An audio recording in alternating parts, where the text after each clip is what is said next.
Selamat siang, perkenalkan nama saya Yasinta Nastiana Indus, mahasiswa jurusan Sosiologi semester 7 kelas B. Pada kesempatan ini, saya akan mereview buku ketiga pada mata kuliah Perencanaan dan Kebijakan Sosial yang berjudul Paradoks Segregasi. Dalam buku ini, membahas tentang paradoks sistem perumahan segregasi, resiko kesejahteraan, dan perubahan permukiman etnis di kota-kota Eropa Selatan, dan yang menjadi fokus di buku ini adalah negara-negara Eropa Selatan. Sebelum membahas lebih lanjut, kita mengetahui dulu apa itu pengertian paradoks dan segregasi. Paradoks adalah suatu situasi yang timbul dari sejumlah premis yang diakui kebenarannya yang bertolak dari suatu pernyataan dan akan tiba pada sekelompok pernyataan yang menuju ke sebuah kontradiksi atau ke sebuah situasi yang berlawanan dengan intuisi. Sedangkan segregasi merupakan suatu tujuan untuk memisahkan suatu kelompok, suku, bangsa, ras, atau suatu etnik secara paksa, hingga menggunakan segala cara, bahkan menggunakan kekerasan. Sejak tahun 1990-an, kota-kota seperti Milan, Roma, Madrid, dan Lisabon telah menyajikan fenomena paradoks sementara, ketimpangan perkotaan dan marginalisasi permukiman secara tradisional.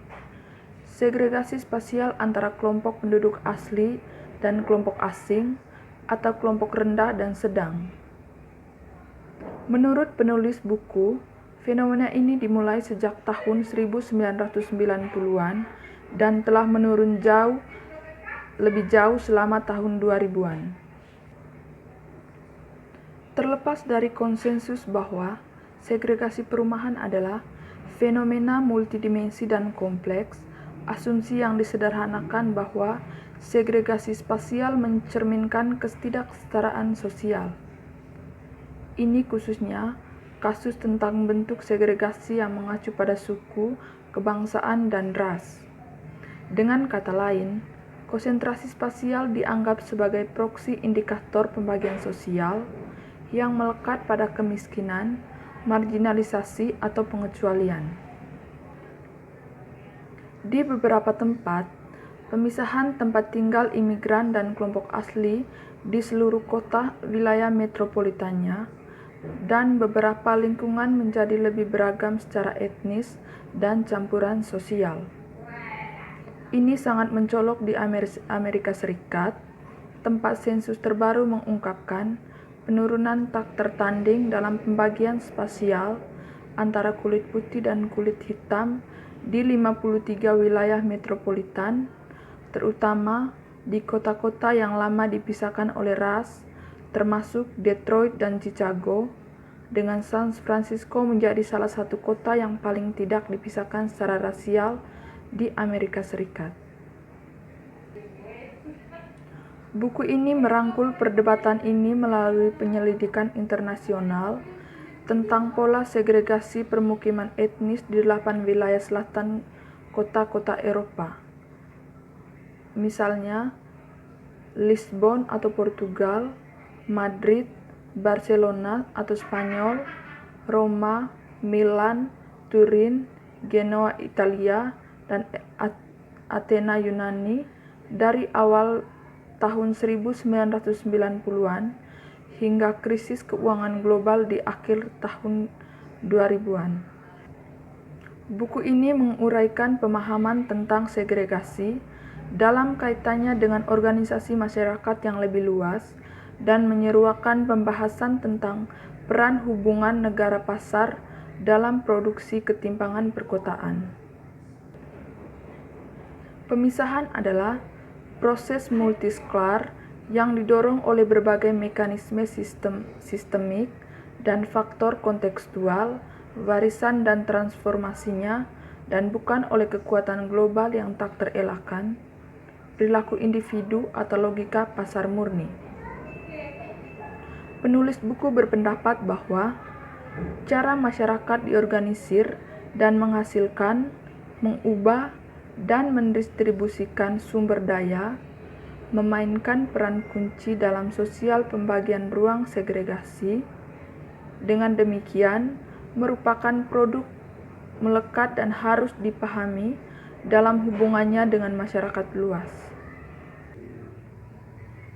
Inti dari proses ini adalah bagaimana intuisi sosial negara bagian, pasar, keluarga, dan non-sektor keuntungan yang mendukung masyarakat sipil terjalin dalam penyebaran sumber daya dan layanan kesejahteraan.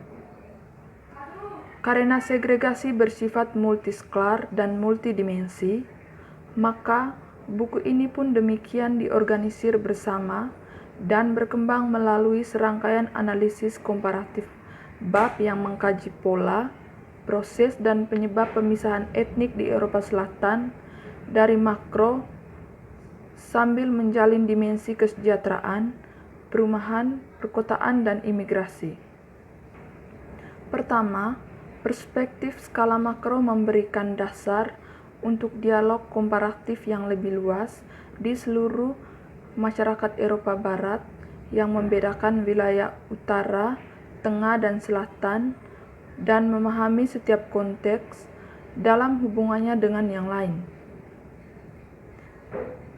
Ini menetapkan referensi konseptual dan kontekstual utama untuk analisis mendalam di 8 kota Eropa Selatan.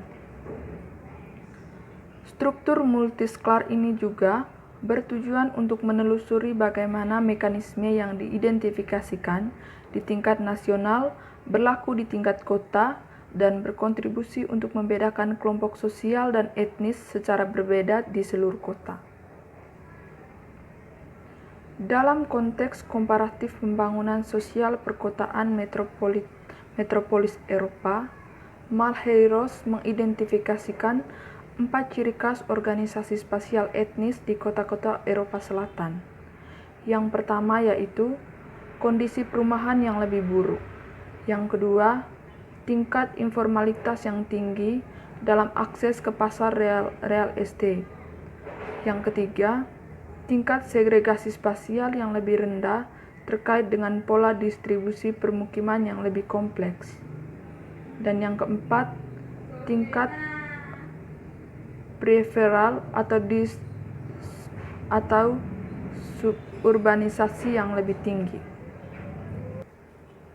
Di sini, penulis melanjutkan fokus yang luas ini pada pengaturan kontekstual skala makro dengan mengeksplorasi mekanisme diferensiasi dalam konteks masyarakat yang lebih luas yang diatur dalam kombinasi 4 dimensi, yaitu arus imigrasi, ideologi masyarakat penerima, keadaan konjungtur ekonomi, dan struktur sosial spasial. Arus imigrasi setelah perubahan haluan internasional pada tahun 1980-an menyebabkan penyisipan etnis dalam masyarakat penerima. Beberapa faktor positif membantu proses ini. Yang pertama adalah karakteristik para imigrasi.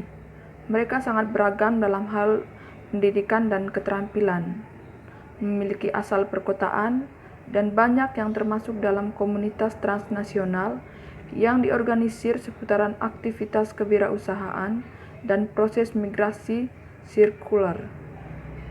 Faktor-faktor ini membantu mereka mengakses sumber daya dan menciptakan strategi penyisipan yang beragam. Faktor kedua adalah permintaan sistemik yang murah dan fleksibel tenaga kerja, terutama di sektor padat karya, produktivitas rendah, dan dalam sistem perawatan keluarga. Kesejahteraan keluarga Eropa Selatan mengarah ke pasar tenaga kerja transmentasi, di mana sektor produktivitas rendah dan tingkat hidup berdampingan dan pemberian perawatan untuk anak-anak dan orang tua dipindahkan ke keluarga. Kedua, mengatur berlanjut setelah pertengahan 1970-an, Meskipun berlangsung cepat, perpindahan pekerjaan asli dari sektor produktivitas rendah ke tinggi dan peningkatan yang stabil dalam tingkat pekerjaan perempuan yang mengubah peran perempuan dalam keluarga. Faktor ketiga yaitu memfasilitasi masuknya imigran adalah pratenaga kerja informal dari pasar perumahan sebagai bantu loncatan kondisi yang stabil. Secara keseluruhan, kombinasi dari beberapa faktor tersebut menyebabkan tercecernya beberapa distribusi spasial dan konsentrasi permukiman etnis yang rendah. Karena geografis sektor tenaga kerja yang tersebar, misalnya konstruksi, pekerja rumah tangga, dan layanan perawatan. Dan mengingat pola penyebaran pemukiman, tipikal kelompok etnis dengan tingkat pendidikan dan keterampilan sedang, dan asal perkotaan, misalnya orang Eropa Timur, Amerika Latin, pengungsi politik. Jadi, itu saja video